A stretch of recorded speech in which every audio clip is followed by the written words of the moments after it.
Welcome, ghostly specters of my sisters, to Geek Salad Retro Movie Reviews from the Geek Salad Podcast. I'm Andy, And I'm Mike. and tonight we are talking. We're continuing on with our Ani-MAY-tion.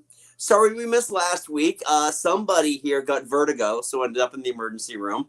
So we had to postpone. So we are bringing it to you tonight. So tonight we continue our Ani-MAY-tion with another studio that is not a Disney studio. Nope. In this case, it is Laika, who is known for their stop motion animation, and as the title of this video should entail, that we are doing Kubo and the Two Strings. Yeah. Which I think this might be the only Laika movie I've actually ever seen. Okay, have you seen Corpse Bride? No. You've never seen Corpse Bride? Okay. Never seen Corpse Bride. Okay, But this What's one that? I actually went and saw in theaters, Wow. pretty much sight unseen. I don't recall ever seeing a trailer for it. I just at the time I was a huge fan of Collider, and they were giving it rave reviews. I'm like, you know what? What the hell? I'll go watch it. And I am so glad I did. It was freaking amazing. Yeah. Okay, I'm actually pulling up a list of Laika films here just so you can you know what they've done. So, Did they do they did Paranorman. Yeah. Yep. They did Coraline, Corpse Bride, Missing Link, The Box Trolls, Moon Girl, and Hoffmaniac, which I'm not familiar with Hoffmaniac, but yeah. What's really weird though is that I don't think any of their movies make money.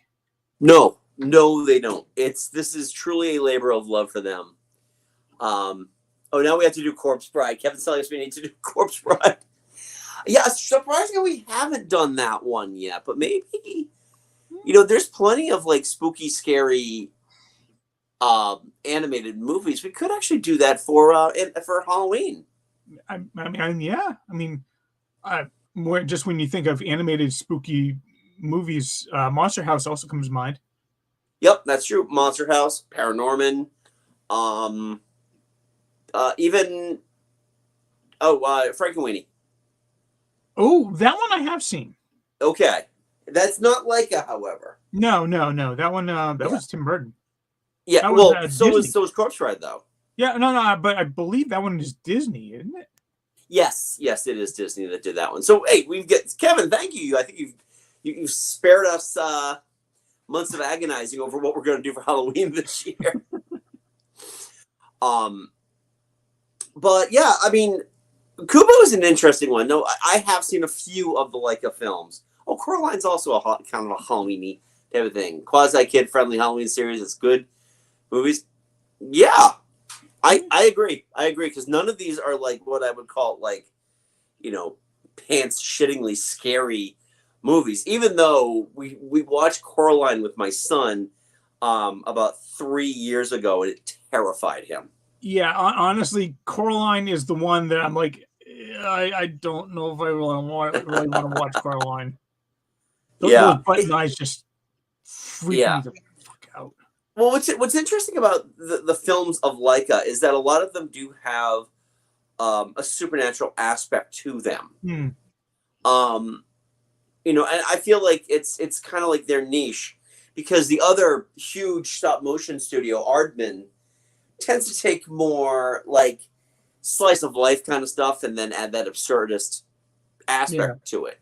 And I feel like with Kubo is very much, if I didn't know any better, I would assume it was a Japanese legend. Yeah.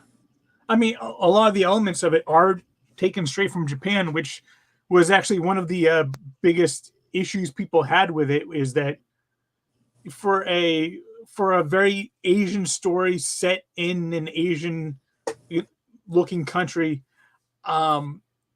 there are like 2 Asian cast members and they're really minor characters. Yeah, I can see that. It's a little too white, but not white enough for some people, I guess. I don't know. It is, what I love about it is that it really sticks to its guns in terms of the story that it's telling. Yeah. it fully embraces in the mythos that it's doing, and at the same time, it's hard to remember that this is all stop motion. This is shot one frame at a time, and we simply do not see that. Yeah. We don't see it a lot. I mean, Leica has made a cottage industry of it. Aardman has, for the most part, made a cottage industry of it, if you forget about Flushed Away, which most people have. Okay. Hugh Jackman is a rat, a debonair rat who goes into the sewers. Okay. Okay. But it is it is an incredible piece of storytelling that, the music throughout is great. When it needs to be terrifying, it's terrifying. The sisters, who are both voiced by Rooney Mara, are just nightmare fuel. I mean, the eyes under the water, under the lake. Oh yeah. The eyes with that big old huge mouth thing. That thing is really, really creepy. Yeah. But I also like too the Kubo. He doesn't get annoying at all. He knows that he's meant for something bigger, and but it's not annoying in that sense. And just utilizing the companionship. I think Charlize Theron's fantastic in this. Yeah, Monkey is stern, but at the same time, when they use her to such great comedic effect as well, just her sternness contrasting with both Beetle's like kind of almost naivete humor, and just Kubo's childlike mischievousness. Those three are such a great combination. They are, and because it's done through different levels of how seriously they're taking the whole thing. Yeah. Beetle is interesting too, because first of all, I had to keep looking it up that he was voiced by Matthew McConaughey, because if I didn't know any better, he sounds like Brad Pitt. Oh. Legitimately sounds like Brad Pitt in this, and that's what I thought at first. I'm like, I didn't know Brad Pitt was in this one. And I looked it up, and I'm like, oh no, that's Matthew McConaughey. I knew it was Matthew McConaughey. I never. I mean, once I'm just getting into the movie, I don't really pay attention to the voices. Right. So, well, for me, it's like who's that? Yeah. And then I feel like an idiot when I wait till the credits, like when I went to go see Big Hero 6. And it's like, who's that voice? Who's that voice? That voice sounds so familiar. I can't place that voice. It was James Cromwell. Who's James Cromwell in Big Hero 6? He was the old guy who was essentially the cause of all everyone's problems. Oh, okay. Anyway. But yeah, back to this. Excuse me. It's been a long week, and I'm a little tired, so I apologize if I'm not at my film critique-y best. The funny thing with this movie too is that there's at no point in it, even though everything is done, small model stuff, it doesn't feel small. It doesn't feel like the scenes in the boat were shot kind of in a box. The cave sequences were not filmed in a box. No. And like, if during the end credits, when they actually show just some of what it took to do that whole skeleton fight. Oh my God. That skeleton fight is fantastic. In fact, fans of Verbal Diorama, she did this like 3.5 years ago. She did Kubo, and she's got a whole thing about how long it took to film the skeleton fight, just how much that thing weighed. I think she even said what it was made of. Wow. Yeah. But I mean, there's a reason why stop motion is such a lost art now, but there's also another reason why when it does come out and it's done well, people take notice. Yeah, exactly. I mean, it's sad to say that it's still kind of a niche thing.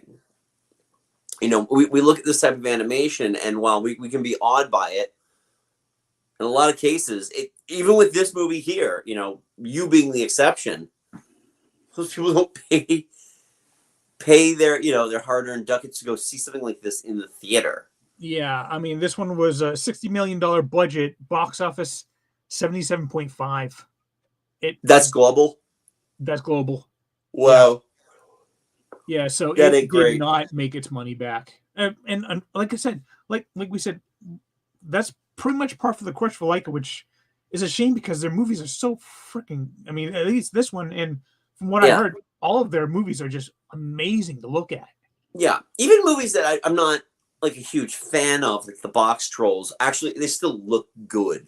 Yeah. And again, it's one of those things that you're watching it, and so let me ask you this then, because I think this is an interesting question. When you watch a stop motion film, be it this, be it anything from Aardman, Nightmare Before Christmas, anything like that, I mean, what upon your first viewing, are you watching it for the story, or is it kind of the technical marvel of it that you pay attention to on first viewing? For me, it's almost like I would say 90% of the time, 80 to 90% of the time, my first viewing of the movie is just on the story alone. Okay. If the story doesn't grab me, then the movie is a failure for me. The story grabs me, I can forgive. Like if it doesn't look as good as I was wanting it to do, I can forgive all that if the story is there. And then on like second or third viewing, that's when I start paying attention to more the technical aspect. Like this one, this was my actually I think it was my second viewing. I saw it in theaters, and I just saw it last week. And here I was able to pay more attention to some of the stop motion, and it is just I think for me it's kind of the opposite. I mean, when you're dealing with something like this, you need to be invested in the story in order for it to fully work, because even the world's best animation won't work if there's not a good story attached to it. But I think for me, being more the film nerd, that it's like I'm watching that technical marvel kind of an upper level. If you think of it kind of like like an audio deck, where you've got your top level, then your bottom level, and the top level for me is always going to be the technicality aspect of everything, and then the story behind that. And then at that point, then I'll start like looking at character, voice acting, those kinds of things. I mean, I feel like the characterizations in this are what carry the story, but the acting is quite good in this. There were times when I felt like Beatles just overall hamminess pulled me away a little bit, but not enough to really make a detriment to the film. It's almost like, when we did our Studio Ghibli stuff, and just for me watching the American dubs and hearing celebrity voices, there were times when they were so recognizable, it kind of pulled me out of it a little bit. Like Billy Bob Thornton and Billy Bob Thornton was a big one. In A Princess Mononoke, yeah. That's why I like something like Spirited Away. I like that one because there really aren't any big, huge celebrity voices in it. Right.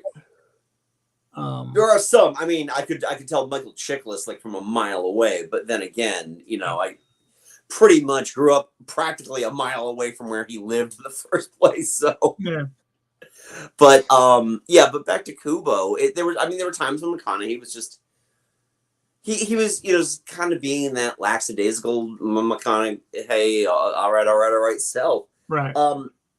I am firmly of a belief now, and this movie is one of those movies that hammers it in for me, that Charlize Theron can do no wrong. Yeah. Her monkey is just so amazing. Yeah. No, she is so fantastic in it.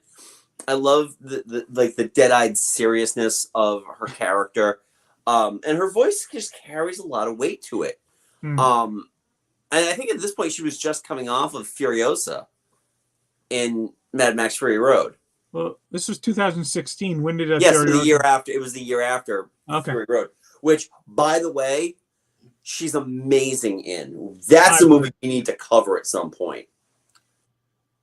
Honestly, I've seen one Mad Max movie, and it's the first one, and it was You not don't good. need. You legitimately do not need to see any others Yeah, to fully enjoy Fury Road. yeah. I just the first one, I just was like, really? This was the Oh this well, was a the big first thing? one is a completely different movie from the second movie. Yeah, They weren't fighting over the gasoline yet, but Fury. I mean, Charlize Theron is just amazing. I mean, you got your George, you got your George Takei cameo in there, kind of like, it's a movie that takes place in what we assume to be Japan. yeah. I mean, well, because the Bond festival that they're at, that is actually a legitimate Japanese festival, and Kubo's instrument, the shamisen, that's Japanese right there. So Yeah, everything is pointing to it being a Japanese. Right. setting. Right. But it's kind of like when you watch a Disney movie, and it's like it's kind of coded what part of Europe it's taking place in. Yeah. Or like in Raya, which is like Asia, but Yeah. but we didn't talk about Ray Fiennes as the Moon King. Yeah. And again, that fantastic, haunting, slightly annoyed voice of Ray Fiennes in this. I really loved how the character design for the Moon King. I love just how this old man could be so threatening. Yeah. Oh yeah, when he's dropped all French, it's like, yeah, I'm the Moon King. He's confronting Kubo at the end. I mean, he's got that just kind of quiet voice that you do not want to mess with this guy. Yeah. And then the creature that he turns into, that is a really nice design. And again, this is all models. This is all stop motion and models, and it really is. I really do. I mean, you had mentioned something about like at the end credits how they showed how they were doing the skeleton fight. I would really like to see a good behind the scenes look at this movie. I'm sure it's available. I'm sure that there's something available for it. Speaking of being available, folks, if you have a hankering to watch if you have a hankering to watch Kubo, and it's been a while, and you don't own it on a digital copy, or you've never seen it, it's on Tubi for free. Yeah. And get this, I got not one commercial break the entire hour and 41 minutes. By the way, this is also, according to IMDb, the longest running time for a stop motion film, beating out Coraline by 1 minute. I mean, but still, 142. That's not bad. I mean, it's kind of over long 100 for an minutes of movie. Yeah. But, it's 1 hour and 42 minutes, so it's over. It's 112 minutes, and no, it's not 112 minutes. It's 102 minutes. Yeah. Sorry, I don't math good. But I'm still here. I'm just. Oh yep. yeah. Oh, you got it? Yeah, because you have it on digital. The first time I watched this was about 2 years ago, because I have a copy of your digital copy. Yeah, and yeah, I've got a Blu-ray. I got Blu-ray, DVD, and digital. Nice. Mainly just watch that digital now. Now let's talk a little bit about the music, because the music is it's a big part of it. It's a very big part of it. Dario Marianelli. He works with for a few of them, doesn't he? He's Joe Wright's composer. So Joe Wright, who did Sense and Sensibility. No, I'm sorry, Pride and Prejudice, Finest Hour. He won an Oscar. Dario Marianelli won an Oscar for doing the score for Atonement. Yeah, he was Yeah, nominated for. I'm on IMDb like right now. I'm on Wikipedia right now. Yeah. Yeah, he was nominated for Pride and Prejudice. He was nominated for Anna Karenina. He was nominated for BAFTA for The Darkest Hour. Yeah, it looks like most of his nominations and his one win were all with Joe Wright.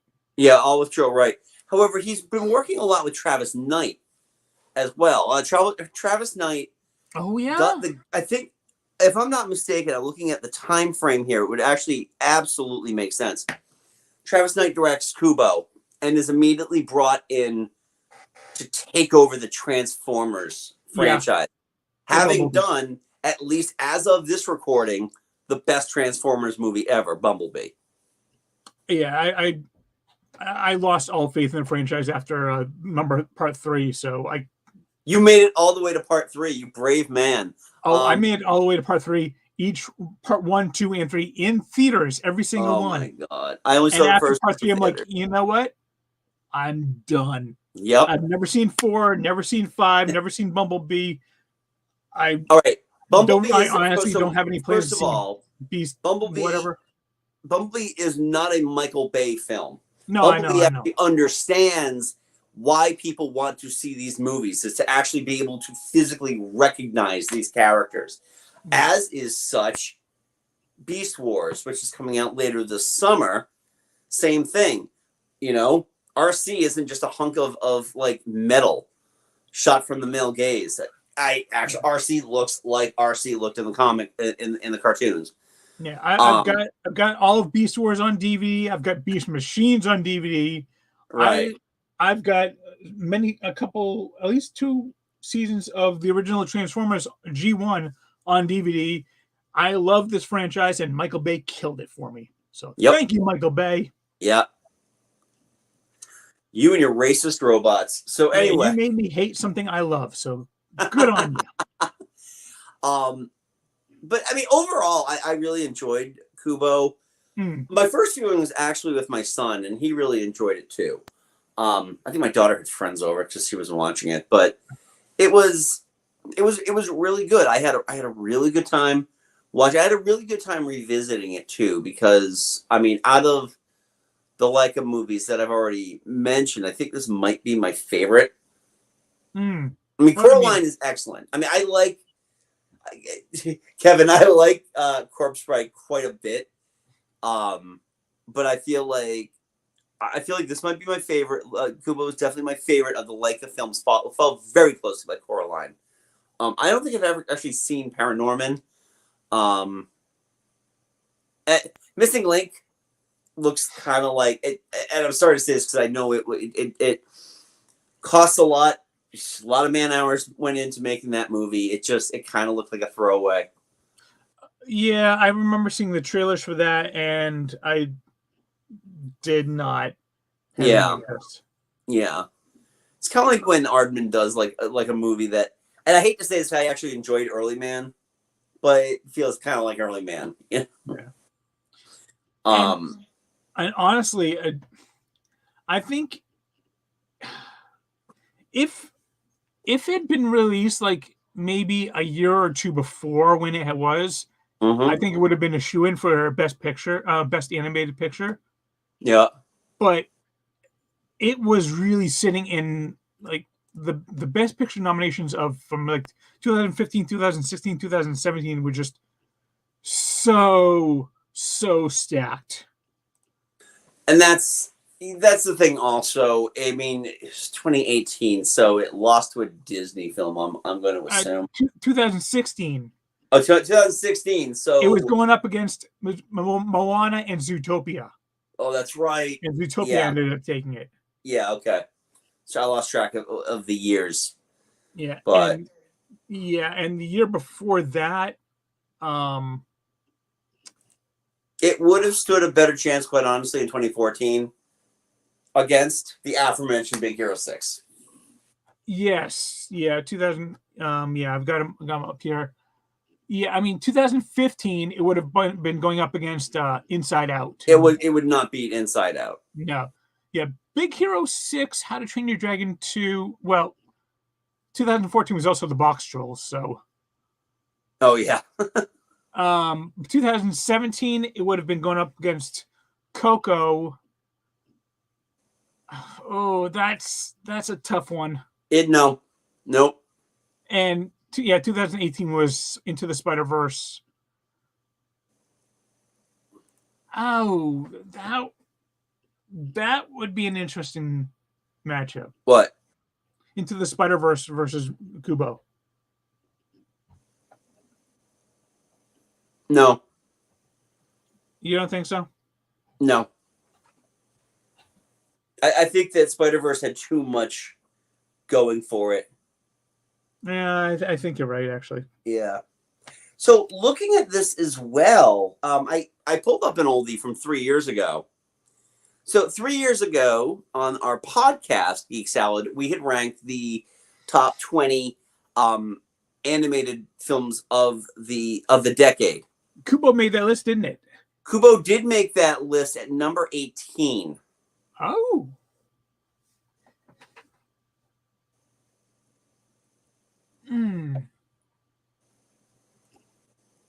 And that was the list that was topped by Spider-Verse. Yeah.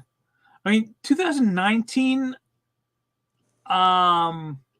if it had come out in 2019, which unfortunately that was when Missing Link came out, but against How to Train Your Dragon, Hidden World, I Lost My Body, Klaus, Missing Link, and the winner, Toy Story 4, I would go Kubo.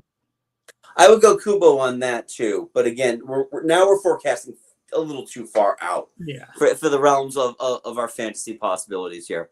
Yeah. I mean, again, I really enjoyed this movie. I had a really good time rewatching this, and because it's free on Tubi, if you have not watched it, please, by all means, get out there and watch this because it is a gorgeous feast for the senses, and the story is so solid.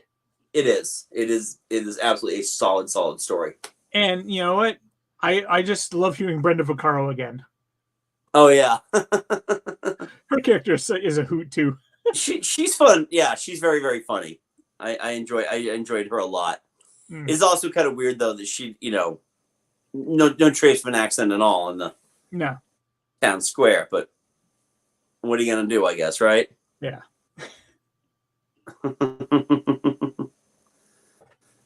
So anyway, I don't know. Do you have anything else you want to say about Kubo before we close out? No, I think we've covered it very well. I don't know how you do stop motion water effects that well. There's a trick to it. I'm sure that there's a behind the scenes somewhere on how they make that work. I don't know how Leica does it. I'm just glad that they do it. Right. I'm sure it's a layering trick. It's a filming layering trick. Yeah. But anyway, so that is Kubo and the Two Strings. Let us know in the comments. Leave a polite comment. Let us know what you think about that. Also, if this is your first time to the channel, welcome. Hi. Don't forget to hit that subscribe button. We do this every week, except when I'm shipped to the emergency room. And give this video a big thumbs up. Helps us in the algorithm. Mike and I also host a little podcast called Geek Salad. You can check that out wherever you get your podcasts, your Spotify, iTunes, Google Podcasts. We are there. Yep. Our latest podcast is our audio riff commentary of Star Wars Episode 3, The Revenge of the Sith, which took 2 days to show up on Google Podcasts, but showed up everywhere else. So really, you can go listen to that now. Yeah, I don't know what happened. It happens sometimes. So feel free. Actually, tomorrow is the 18th anniversary of the release of Revenge of the Sith. So celebrate and watch our riff. Watch the movie with our riff, and you can see what we really think about it. You can also follow us on Twitter at Geek Salad Radio and on Facebook at Geek Salad Podcasts. And next week, next week, Andy is free of all his theatrical commitments for a few months. And we are going to be going back to the animation well with a CG slash looks like stop motion film when we come back next week to review the Lego Movie. What's kind of cool is that all month, like each of the animated movies we're doing has been a different animation style. I kind of like that. Yeah, I think it's pretty cool too. And again, we intentionally decided not to do Disney because we do a lot of Disney on our show. Right. So anyway, folks, thank you so much for joining us again. Tell your friends. Check out our archives too. We get tons of stuff in our playlists. So until next time, I'm Andy. I'm Mike. Go forth and be nerdful. We'll talk to you later. Oh, and thank you, Kevin.